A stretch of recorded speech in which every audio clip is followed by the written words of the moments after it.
Hello everyone and welcome back at Biopedalo project.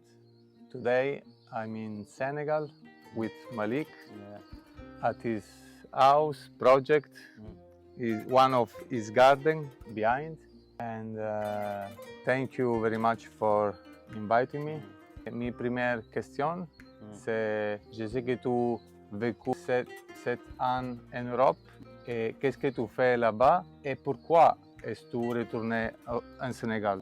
Bonjour, merci Alberto. Je suis très content de t'accueillir chez moi et d'avoir visité mes activités. Et en plus, moi je suis né dans une famille d'agriculteurs et d'éleveurs de base. J'ai été formé aussi à une ferme qui s'appelle Ferme de Kela, qui se trouve à Saint-Louis. Et puis j'ai commencé par ma ferme. Mais avant de commencer, j'étais allé en Europe pour voir d'abord ce qui se passe là-bas. Et j'ai vécu 2 ans en Belgique pour augmenter mon expérience dans l'agriculture biologique, mais par théorie. Puis j'ai fait la France et l'Angleterre aussi pour gagner un peu d'argent. Mais une fois que j'ai vu vraiment le monde là où il va, c'est pas à nous les Africains, je ne dis pas tout le monde, parce que chacun a sa chance d'être en Europe ou comme ça. Mais par ma philosophie, l'Afrique de demain, c'est les Africains qui peuvent avancer l'Afrique.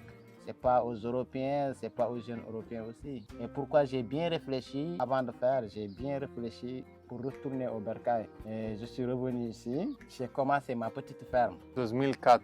Oui, en 2004.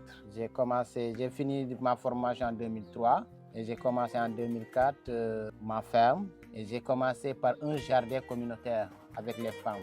On se retrouve là-bas, on fait l'arrosage. Après l'arrosage, on a 15 minutes de causerie. C'est quoi d'être autonome, c'est quoi d'être indépendant, c'est quoi de manger les légumes bio, c'est quoi la santé humaine. Comment on trouve les difficultés dans notre village et dans les autres villages. Voilà, parce que d'après moi, j'avais déjà choisi mon chemin. Voilà, je n'avais pas besoin d'argent ou de fortune parce que mes premiers 4 années dans ma ferme, j'avais que 10 poules et un coq et mon potager et mes quelques chèvres, c'est ça. Et plus les tableaux d'art que je faisais, c'est un don que Dieu m'a donné. Voilà, je peins la nuit, des fois les gens passent, ils achètent, voilà. Mais je vivais des poules, les œufs des poules, les laits des chèvres pendant 4 ans et je ne dépensais pas. C'est là que je vivais. Et c'est ça que je voulais montrer aux gens. Avec le peu, tu peux arriver. Il ne faut pas attendre quelqu'un pour qu'il te donne. Il ne faut pas attendre le gouvernement ou attendre un bail comme ça. Il faut être sur le chemin d'abord, qu'on te trouve.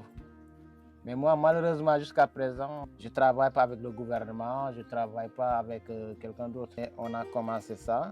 Avec les femmes, ça s'est évolué. On a commencé à manger les légumes qu'on a cultivés. Il y a la surproduction, on a commencé à vendre. Et on a mis une caisse sociale. Et au fil des années, la caisse sociale a eu de l'argent. Et c'est là qu'on a levé pour acheter des stylos, des crayons, où les femmes aussi faisaient leur petit business, leur petit commerce. Et après, j'ai construit une bibliothèque à l'aide des gens qui m'avaient formé à Guelac. Après, j'ai élargi maintenant. Il me faut le champ social. Et le champ social aussi, c'était pour pouvoir aider des jeunes, même qui ne sont pas dans mon village, et qui sont dans les autres villages environnants que j'avais formés dans la région du Sénégal. Dans tout le Sénégal, j'ai des jeunes que j'avais formés de 6 mois, de 2 ans, de 3 mois, de 1 mois. Et après ça, avec le champ social maintenant, j'ai organisé, on récolte 2 fois dans l'année. Et les récoltes, on les divise. Après enlever le paiement de l'employeur, enlever les frais pour acheter l'autre semence, on divise en 3. Ce qui va à la santé des femmes jusqu'à l'hôpital.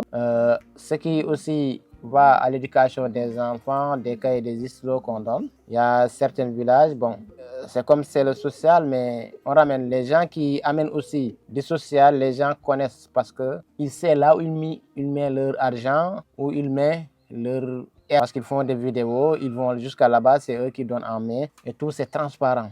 Et l'autre aussi, c'est pour les jeunes qui en ont besoin. Si quelqu'un a un problème de motopompe ou grillage ou autre, ou des semences, on l'aide avec le 3e parti. Voilà, en fait, c'est ça. Dans l'agriculture biologique, pourquoi je l'ai choisi? Parce que c'est l'agriculture de demain. Parce que c'est l'agriculture où vraiment que tu trouves la santé.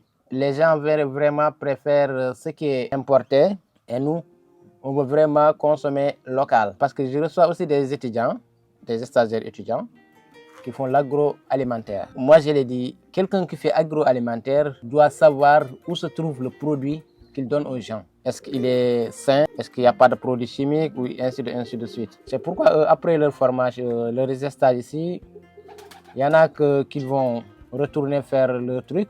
Il y en a d'autres, je les donne des espaces. Ils commencent à cultiver le maïs ou autres légumes jusqu'à la transformation. Et là, si on leur demande le produit là, le légume là ou le maïs là, ça vient d'où? Tu peux défendre et dire le légume, c'est moi qui ai cultivé, c'est moi qui fais la transformation et tu as quelque chose de sûr. Et dans ce monde que nous vivons, il y a beaucoup de produits chimiques qui nous tuent. Et moi, j'avais choisi, ça fait 20 ans, mon chemin, c'est d'aider les gens. Si je te trouve dans mon chemin, on va ensemble. Si on n'a pas de même chemin, voilà, c'est ça. En tout cas, aussi, pourquoi on fait les formations gratuites que je fais avec les jeunes, c'est pour arrêter d'abord l'exode rural, puis l'immigration clandestine. Parce que les jeunes, ils vont mourir dans la mer ou aller en Europe. Moi, j'ai vécu en Europe, mais tu travailles comme une machine. Il y a beaucoup de stress là-bas. Tu vis seul, tu ne vis pas en solidarité avec les gens. Or ici, le peu que tu as, tu peux développer ta région, ton endroit, partager tout avec ta famille. Et en plus, le plus que tu as, tu vois toujours ta famille. Tu discutes toujours avec ta famille. Chez nous, on a tout. Je ne dis pas Sénégal, mais en Afrique, on a tout. Pourquoi voyager en extérieur? Aller là-bas. C'est bien d'aller découvrir, voir comment ça fonctionne. Et quand tu retournes, tu fais l'échange. Tu combines les deux pour mieux avancer. Eux, il faut qu'ils disent la réalité aux jeunes. Que l'Europe, il y a l'euro, mais c'est dur à avoir. C'est dur à avoir parce que quand tu vas en Espagne, c'est l'agriculture que tu travailles là-bas. Il n'y a que les champs. Ici, il y a la terre, il y a l'eau, tu as tout. Bon, c'est vrai, tout le monde ne peut pas être agriculteur, mais tout le monde aussi ne peut pas voyager. Voilà. Donc nous, on a choisi d'être ici et j'avais bien réfléchi. Au départ, les gens disaient que ça ne marchait pas. Mais comme tu as visité avec les activités que tu as vues, que j'ai réalisées, et je peux dire maintenant que j'ai réalisé mon rêve. Parce que si je n'avais pas réalisé mon rêve, les 4 ans là, depuis 2020 jusqu'à maintenant, tout ce que j'avais forgé ou travaillé durant les 6 ans passés, ça va tomber dans l'eau. Parce que j'étais malade et je suis malade aussi. Peut-être les gens qui me connaissaient avant, s'ils me voient, ils vont dire ça c'est pas Malick. Parce que j'ai perdu plus de 25 kilos. J'ai un problème de cœur aussi. Et là, c'est les volontaires et les gens que j'avais formés qui gèrent les fermes maintenant. Et moi, je fais que coordonner. Ça fait 4 ans que je fais que coordonner avec ma femme qui supervise aussi. Ma femme qui supervise et mes frères. Dans le centre social, c'est normalement les volontaires, les stagiaires qui travaillent là-bas. Parce que c'est très important, les chambres sociales? Non, c'est très important pour moi. Même si je ne suis plus là, cette champ-là, ça va continuer. C'est un combat qu'on fait, voilà, sur le champ social. Bon, maintenant, ça fait 4 ans. Moi, je fais que coordonner parce que dans la semaine, je peux que travailler une fois et je vais à l'hôpital tout le temps. Donc, je peux dire, alhamdoulilah, j'ai atteint mon rêve parce que j'ai formé beaucoup de personnes que leur action continue. C'est nous qui pouvons développer les choses. Parce qu'un Européen ne peut pas venir dans ton village ou dans ton quartier développer. Il faut toi d'abord. Moi, je faisais notre animation avec du théâtre, des poèmes et des chorégraphies de danse. On regarde dans un village que tout ne marche pas. Et j'essaie de prendre quelques jeunes là-bas. Je les forme en 3 mois dans l'artistique, plus les jeunes qui maîtrisent le théâtre. Et pour passer l'animation, au lieu de faire des discours, et les gens concernés voient la réalité en face. Et c'est ça qui change les personnes maintenant. Il faut les preuves. Il faut quelque chose qui est palpable. Parce que beaucoup de théories et les beaux paroles ne nourrissent pas. Et les Africains, surtout les Sénégalais, nous, on est fatigués des beaux discours. Je suis un jeune qui attend personne pour développer mon pays, je dis. Parce que je suis une goutte d'eau dans la mer. Mais il y a plus de jeunes comme moi aussi qui font la même chose. Peut-être c'est moi que tu as eu l'occasion de se connaître. Mais on est nombreux à faire pareil. Donc, avec ces jeunes-là aussi, il faut qu'ils portent le flambeau, essayer de faire développer le pays, essayer vraiment de développer l'agriculture biologique, surtout l'agriculture. Et tu ne peux pas toujours que tu manges le riz qui vient de l'Inde ou tu ne connais pas, ou les poissons qui viennent d'autres, ou les bœufs qui viennent du Mali, comme ça.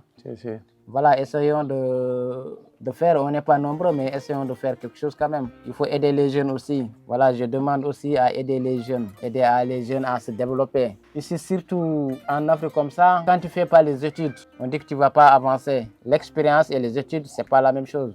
Moi, je suis connecté à la nature, j'aime la nature, voilà. C'est ça.